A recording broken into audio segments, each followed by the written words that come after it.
started with our next session that is on the topic implementation of technology change management. And for this, I would like to invite on stage Mr. Gopal Sharma, who is the CIO and Executive Council member at Microland.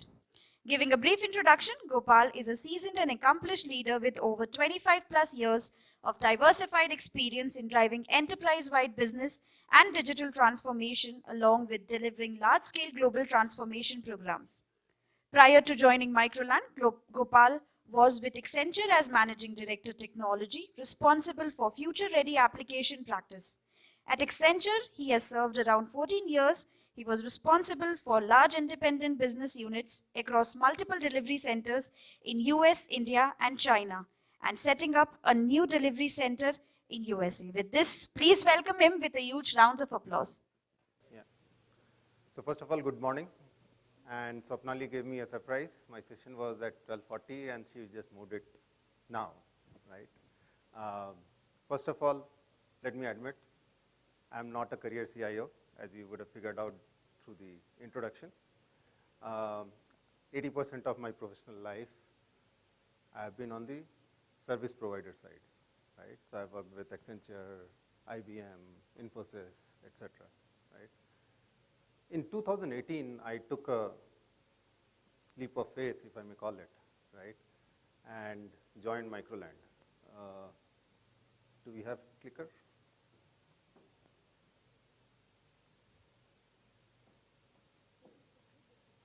Thank you. Right. So one of the reasons why I joined Microland was, I was kind of tired doing what I was doing for so long, and I wanted to do something different, which is something that I always try to do. So I said, okay, why not become a CIO? But then, there has to be someone at the other side also thinking that you're good enough to be a CIO, right? So this opportunity came through the CMD of Microland. He was looking for a CIO. And I came from the background, right? So I understood the requirement of, an IT services organization. So he said, why not join? So I did, right? But I'll come to why I joined in a bit. But then a little bit about Microland. It's a 34-year-old company, IT infrastructure services firm, mostly. It has transformed its business multiple number of times during its 34 years of journey. So those who are old enough like me would remember late 90s, mid 90s, big ads. Microland used to do a lot of hardware equipment reselling. You would have heard about India.com. It was a Microland company. But over a period of time, it was kind of forced to change its business models because of various business conditions changing over a period of time, right? So key thing to note is it's an old company, 34 years old. A lot of people out there are, still, they joined at the beginning of the company when the company started and they're still there, right? It's a global firm, 8 different countries and about 4,600 people. 32 different nationalities, so you can understand, while it is small in footprint, it is not really small in terms of the diversification. Now to the point that I was making, why did I join Microland? So I joined Microland because Microland was looking to transform its whole business, the way it conducts its business, its own business, right? And the mandate was to standardize all the processes, or rather, redefine all the processes, enterprise processes, put in the best-in-breed technology suites to support, and on the IT infrastructure side as well, basically transform the way IT works, keeping employees at the center, right? So these were the key objectives, right? And when I joined, I had not joined as CIO. I became CIO a little later. I did not have any IT infrastructure experience, so I said, okay, I'll just do the application side of it to begin with, right? So 2018 I joined, 2018-19 we did a lot of preparations. We brought the stakeholders on board in terms of the need for transformation, what do we need to do, etc. Right? And at the same time, there were a lot of low-hanging fruits that we tried to address as well during that period, right? As we were getting ready to sort of embark on this journey and accelerate our transformation, everything was done. COVID stuck, right? So once COVID stuck, our plans also took a backstage because the immediate need was how to enable business to continue in new world, right? So we focused on that a little bit between 2021. But then around 21, we thought, okay, we are ready, let's go through the transformation journey that we had decided. However, we did not change the end dates much. So what was supposed to be done, let's say in 3 years, was supposed to be done in 24 months, right? That was the kind of change. And 18 months were kind of crazy period because we not only modernized our ERP during that period, we brought in a new HCM application. All this was being done when we had to redefine the process, then take the company through the transformation, right? And there were other high employee touch points transformations that were also happening. One of them, I've called it out. Basically, we had too many different solutions in place as far as collaboration and mailing, etc. were concerned, and we brought everyone on O365. So again, that was something that touched a lot of employees, right? Now, while all this was happening, we were really worried that, how do we manage all these changes, right? So change management was absolutely something that we realized is important right from day one, and we said, okay, we need to address it.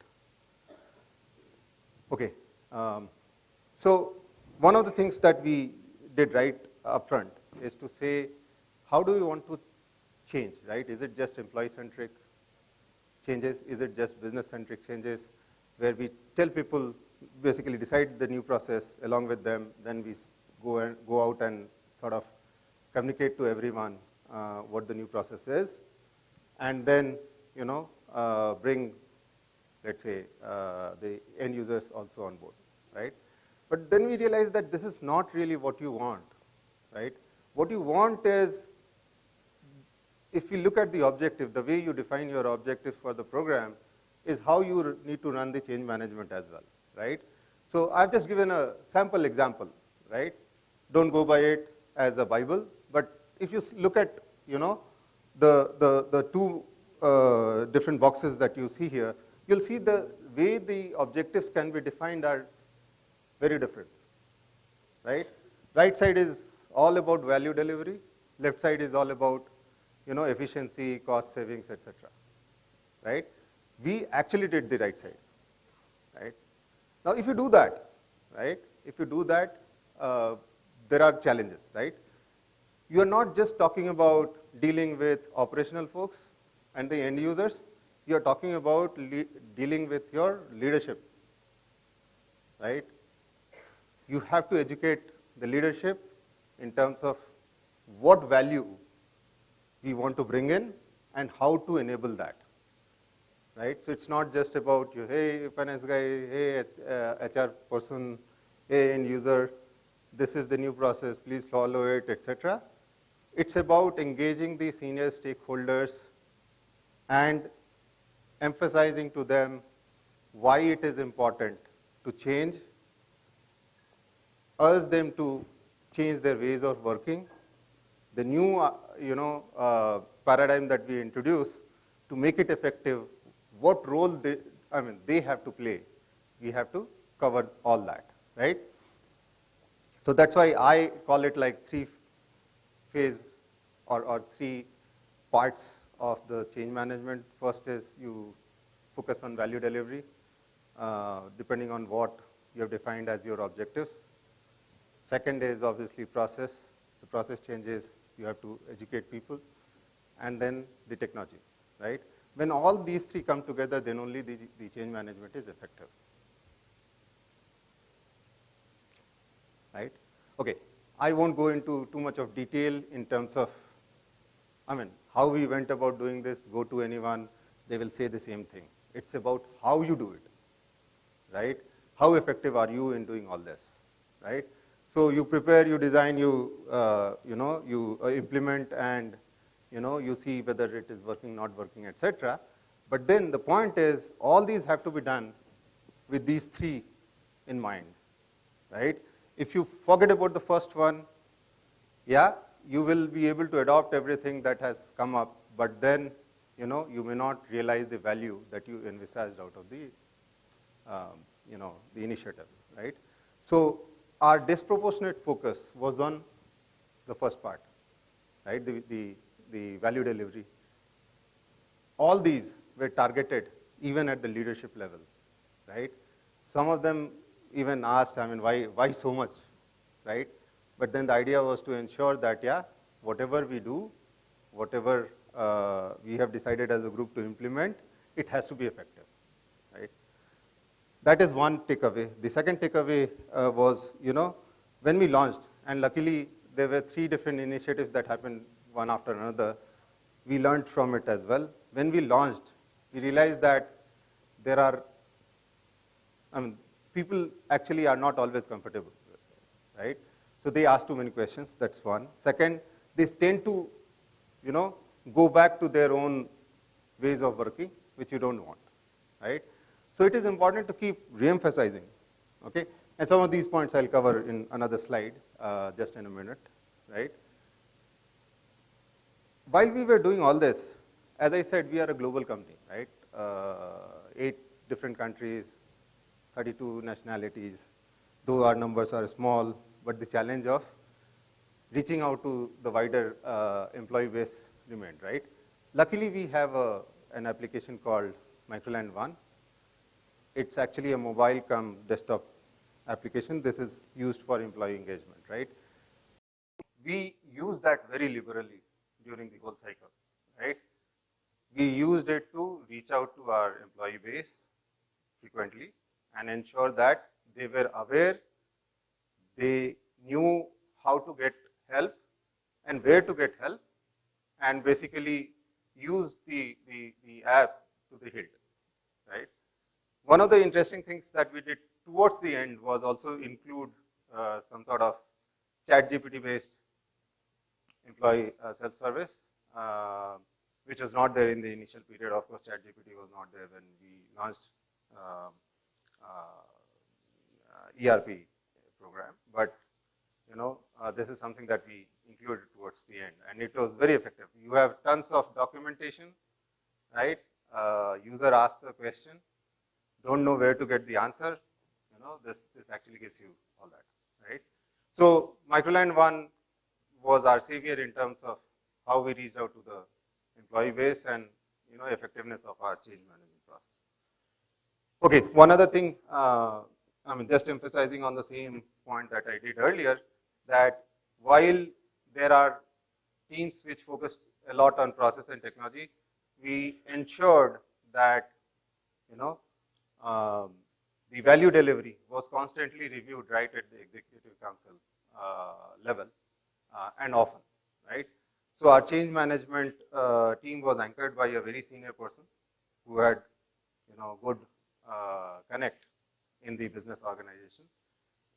IT did not drive it, though the person used to work with me, but then the face of the entire modernization was, from a change standpoint, was the business guy, right?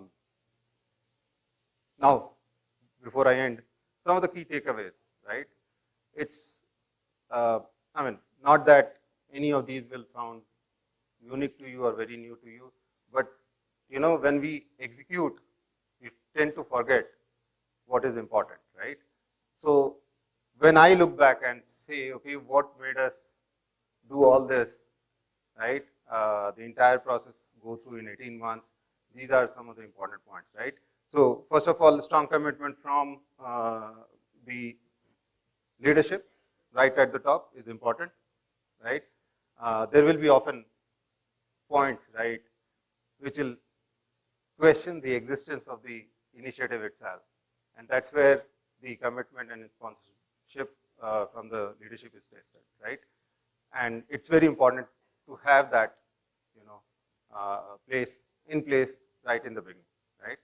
Second thing I already talked about, pay utmost importance, utmost, attention to the value delivery chain, right? Because that's the one which will ultimately make your program successful, right?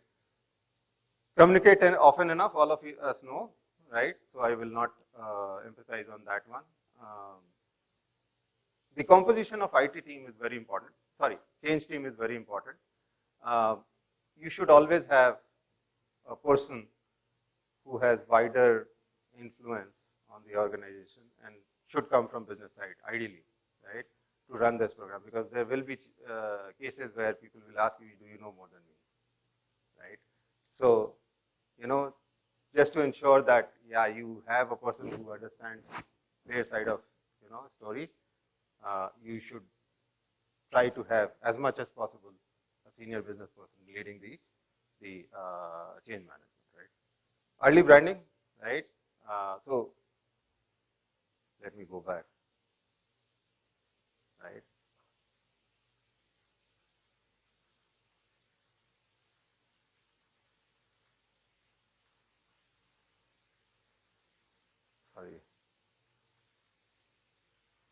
Sorry, I should have, okay. So if you see, we did not call it ERP modernization program, right, or HCM modernization program. We gave it a brand name, and everything was driven based on that. And we kind of created excitement among the employee base using those brandings, right? A lot of fun activities were also driven through, the entire process. But yeah, branding does help, right? The last one, which I also hinted earlier, right? We need to be patient. There will be a lot of pushbacks, not just during the process of enabling the change, but after you have gone live, that's where the real test starts. Because there will be questions, there will be people who will, try to put forward good points that you may or may not have addressed. Be ready to, adjust and allow people space to, consume what they are seeing, right? And keep re-emphasizing, right? If you don't do that, right, people tend to go back to their own ways of working rather than the way you want them to work, right? And it is not just for the process guys and technology guys. Technology guys usually don't get that option, but yeah, process guys sometimes, find their own ways of taking shortcuts, right? So to ensure people don't do that, you absolutely have to keep re-emphasizing. But then the real re-emphasis needs to come at the leadership level, the value delivery aspect of it, right? And it has to be subtle. It can't be on the face. It has to be subtle, and we need to ensure that the message is kind of communicated often enough and in the forums where it actually matters. So with this, I'll just take a pause in case you have any questions. How am I doing on time? Okay, 2 minutes more. So yeah, any questions? Happy to. Yeah, please.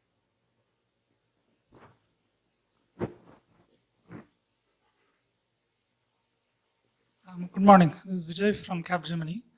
One of your slides, you talked about cost-saving measures and then value-driven approach. Right? Generally, we have seen that when any new projects kicks off in any company, that's the model most of the companies follow. Right? Once it goes to a stable state, then the reverse happen. Why E1, why E3, why E5? Why not just E1 to remote users? Why only E2 to all? What is your view on that? Anything like that has happened, or? So actually, we spend a lot of time. So what you are saying is relevant for our O365 movement. I think you were talking about something similar, right? But then we spent a lot of time trying to figure out all those options, because we are a small company. I mean, compared to, let's say, an Infosys or a TCS, we are a small company, right? We have to keep in mind how much we can invest at what point, right?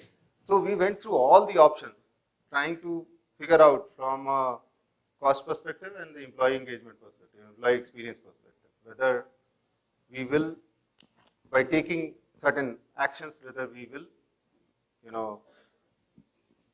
disturb the balance between the two, right?